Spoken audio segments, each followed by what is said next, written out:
Hey there, it's Silver. This is Novalands. So this is a sort of crafting automation style game, so think something like Factorio, Satisfactory, that sort of idea, but with a couple of other unique ideas about its setting, one of which being a lot of what you're doing is based on drones and stuff instead of like conveyors and robotic arms and stuff. A lot of what you're doing is going to be based on the movement of drones. And the other kind of unique idea is that the world itself is not one contiguous world, but instead a series of these hexagonal islands all separated by channels of water from each other. So you have to, well, part of the logistics is actually taking stuff from one island to another since they're not actually connected physically.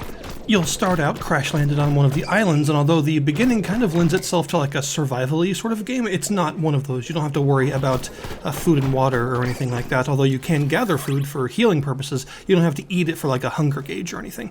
And you'll pretty quickly find yourself sort of building outwards once you get access to some basic buildings, you know, like your furnaces and things, and then from there you'll start to learn how to automate, and the game actually does a really good job of not throwing you in the deep end too early. Like, it gives you access to some basic buildings and some basic drones, but nothing too fast, and then eventually you'll find yourself, automating entire production lines between islands and stuff, and it does, I think, at least in my opinion, a good job of pacing out its sort of technology-based content in a way that is not overwhelming for people like me who enjoy games like this but are also sort of casual enjoyers of them, right? Like I can't play Factorio for too long because it actually stresses me out and gives me a headache, even though it's a very, very good game that I very much enjoy. It's just something that I have to play in bursts. So I found myself able to play something like this a lot longer because it is still complex enough to have a lot of that really satisfying, enjoyable automation-based gameplay while also easing you into it a little bit and having you automate things via drones, which kind of takes some of the legwork away from you, and it makes the overall process of getting up to like a big factory sort of setup a little bit different feeling. You have a basic gathering tool that just fires a gathering beam and allows you to break rocks and harvest ores and things like that, just your basic stuff to get started. And once you have a couple of basic materials, you can build a couple of things that you only have one of, which is interesting. There are several buildings in the game that you can only build one of, not one per island, just one entirely. And you'll start with things like, of course, a research building. That there's a whole tech tree in this game, a large research tree that involves getting increasingly exotic materials and stuff and bringing them to the building to unlock new technologies.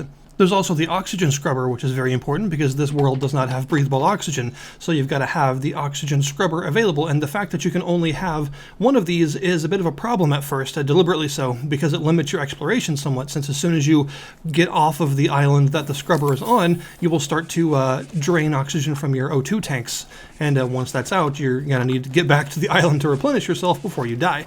So you do have to worry about your oxygen supply, and there are some these blue waterberry thingies that you can find that you can put in the scrubber to just keep it generating oxygen. So it's not difficult to keep it going. You don't like run out easily or anything. It's more limiting your exploration off of the island than it is limiting the actual oxygen supply on the island. It's pretty easy to keep it supplied.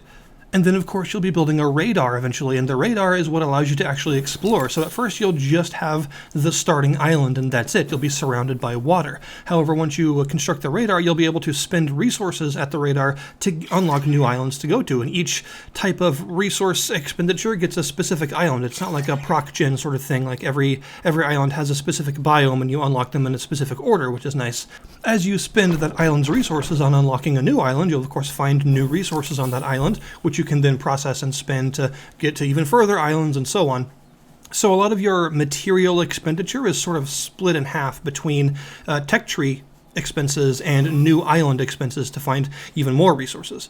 You also will notice you have an experience gauge. It goes up every time you do almost anything, killing enemies, gathering stuff, and breaking resource nodes. Even constructing drones and constructing buildings and stuff gives you experience. And you also have a skill tree, so every level gives you a skill point to spend on a pretty extensive skill tree that goes into various different improvements, from making your drones go faster to improving the quality of crops as you water them and stuff, like allowing you to water them easier and so that you spend less resources per crop so you can have a larger farming operation without having as much water required and stuff. So just efficiency, basically. So there's quite a lot actually to the skill tree, and there's one unique feature about the skill tree that I really, really like and feel that a lot of games like this could use a version of.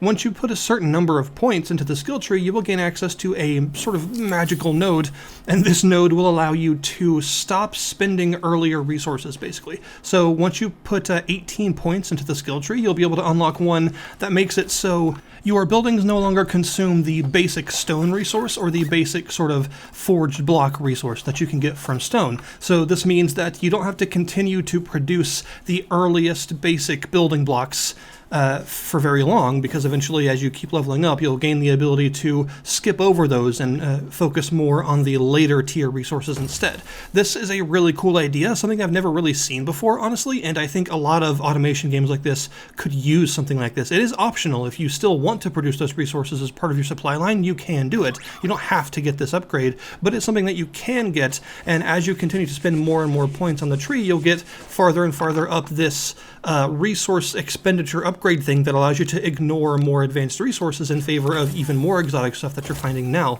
So this means that your automation is mostly focused on the current tech level and not on the current tech level plus everything beneath it, because you're going to need all that stuff to build constantly. I think it's a cool idea, and it works well with the drone idea because you have a limited number of drones you can build. So the drones are a key aspect to the automation facet of the game. They are the replacement for a lot of stuff like your robotic arms, although there still is a robotic arm for something else, and your conveyor belts and things. And the way that it works is you have 3 different kinds of drones you can build. You have a gatherer drone that does exactly what it sounds like. It gathers resources. You can point it to any specific resource that island has, and it will automatically gather it, and then you can point it to where you want it to put that stuff that it's gathered. You'll also get defense drones. These are tough, chunky boys that have a laser that's actually better than your laser at first until you upgrade it, which, they're pretty powerful, and you can set them to either guard an island, so they'll just patrol it, and if anything attacks one of your drones or you while you're on that island, they will automatically start attacking it, or you can choose to have them hunt a specific enemy that spawns on that island, so that as soon as one spawns, they automatically go and kill it. It depends on exactly, how dangerous the island is, which behavior you want to set them to. And then you have logistics drones, and these are the bread and butter of your operation. Logistics drones do everything else. Basically, you need some oxygen put in your scrubber, they can do that. You need some coal put in your power plants to keep them going, they'll do that too. They'll even do stuff like grabbing stuff from robotic arms, putting it in furnaces, and then putting the finished product of those furnaces into a specific resource pile that you designate. So they're really good at doing all of the main logistical movement stuff, and they're pretty fast as well. And one of the most useful, in my opinion, upgrades in the skill tree is actually to increase their speed all the way up to 400%. That means that one drone is basically able to do the job of 4 drones previously in terms of its number of actions per minute. And this is important because the way that the drone system works is you have a drone antenna, and you can only have 1 antenna per island. And at first you can only have 4 drones on an antenna, so you can only, do 4 drones worth of operations on an island automatically. The rest of it you'll have to help with yourself. Eventually, through some skill tree upgrades, you can get up to 6 drones on an antenna, which is another one of the very useful upgrades you definitely want to get. And so this means that since you can only have 1 antenna per island, you are limited in the amount of sort of logistical capacity that each island can do automatically, since you can only have up to 6 drones worth of things going on at any given time. So even when you're upgrading their speed and stuff, there's still only 6 of them, so you got to be careful about how your production line works. And a lot of the point of these sorts of games, of these automation-based games, is about optimization, right? It's about efficiency. It's about getting the most optimal sort of automatic process possible to create this machine that runs itself, basically. And that is the same thing here, except instead of a series of very well-laid conveyor belts and very efficient splitters and stuff, keeping all your stacks organized and all that, it is about making sure that each island has the number of drones required to do its job the most efficiently, so that you're not spending not enough or too many drones on any given island to get the job done correctly, and then going up against that 6 drone limit and leaving some stuff undone that should be getting done automatically. So at first you're going to have one island where you're making like iron and charcoal and stuff all at once, and then of course you'll probably slap your steel making machine on that island, and you'll have to get some robotic arms that can transport one resource from one island to another, so that you can have one island creating some copper, and then have the robotic arms sending the copper bars over to your island so that the logistical bots can combine it with the iron in order to make some steel. But eventually, as your operation grows and you get more and more machines, and you start getting into machines that need electricity, so you need power plants and solar panels and stuff that can actually generate that electricity, you start to get into a situation where one island is going to need so many logistical robots to keep it going that you won't have any room for any gatherer robots on that island. So you'll need to build you'll basically have to move the gathering operations of those materials off of that island to another one so that you can have a good number of gathering bots and then just have your main island full of logistical drones instead. That way you can be, more efficient and not have it split between too many different drones on one island doing too many different things, so everything gets all stopped up and doesn't work correctly.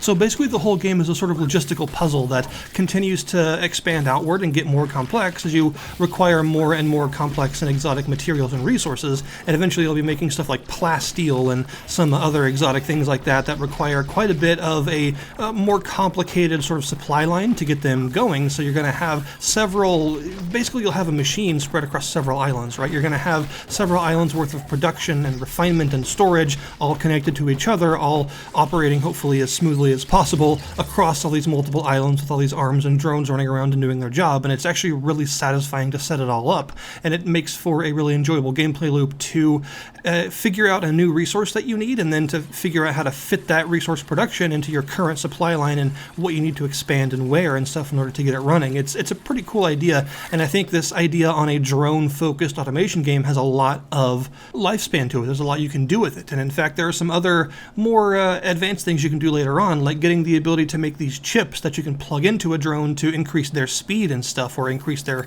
health, or give them the ability to self-heal and stuff depending on what kind of drone they are, so that you can individually customize your drones a little bit to enhance their capabilities as long as you have the resources to make those chips.